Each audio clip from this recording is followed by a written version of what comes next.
Scientists stop testing, stop doing experiments on animals. Please. પશ્ચિમની દુનિયાની અંદર લાજવાબ શોધ થઈ રહી છે. સલામ. એની અંદર બધા રોગોની દવાઓ શું થઈ રહી છે? સલામ. પશ્ચિમ અત્યારે એ જગ્યા ઉપર છે. શરીરના બધા જ અવયવો બદલી શકાશે. નવું હૃદય, નવા ફેફસા, નવી કિડની, આંખોની નવી, કાનની શક્તિ, અરે નવા મગજનું પણ ટ્રાન્સપ્લાન્ટ હમણાં થયું. બધું જ પશ્ચિમ કરી શકે છે. તમને કહીશ તો નવાઈ લાગશે કે હું મરી જાઉં તો મારો નાશ નહીં થાય. મારો એક સેલ સાચવશે પ્રયોગશાળા અને એની અંદરથી પાછો અદલો અદલ બીજો ડીકેસર ફરી પેદા કરી દેશે. ડીકેસર ક્યારેય મરશે નહીં. બીજામાંથી બીજો સેલ સેફ મૂકી દેવામાં આવશે, જેમ ફિક્સ ડિપોઝિટમાં મૂકીએ લોકરમાં, એવી રીતે આ પ્રયોગ ચાલે છે. સફળ થયો છે. અત્યારે એ એક્સપેરિમેન્ટ ચાલે છે કે માણસ 250 વર્ષ જીવી શકે. સફળતા થઈ ગઈ છે. પશ્ચિમમાં અત્યારે 100 વર્ષના માણસો લગભગ તમને બધા જોવા મળે. 100 થી પાર થયેલા તમને મળે. હમણાં ટ્રમ્પ સરકારમાં મસ્ક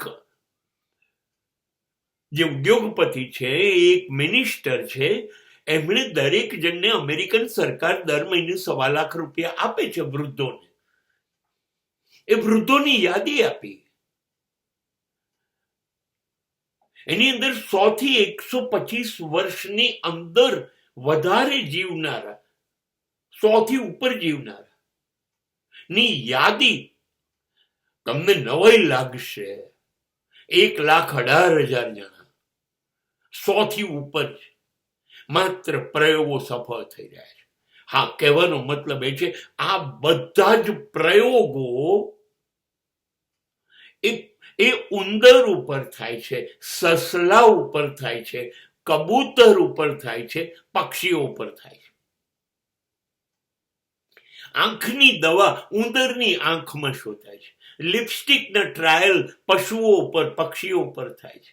આ જેટલા કેમિકલ્સ, સૌંદર્ય સાધનો બધા ત્યાં થાય છે. મેરીનું ઘેટું એ સૌથી વધુ ઊન આપી શકે છે. એનું સેલ લઈ અને અત્યારે લાખો મેરીનું ઘેટાં પેદા થયા. આ બધું પણ થવું જોઈએ. હજી વધુ થવું જોઈએ, વધુ થવું જોઈએ.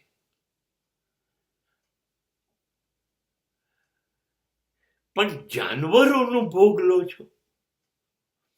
બધી સજા કૂતરાઓ, બિલાડીઓ, સસલાઓ, ઉંદરો, પક્ષીઓ આની ઉપર થાય છે. એના માટે ભારત અને વિશ્વના કેટલા બધા દેશો બિલાડી, કૂતરા, સસલા,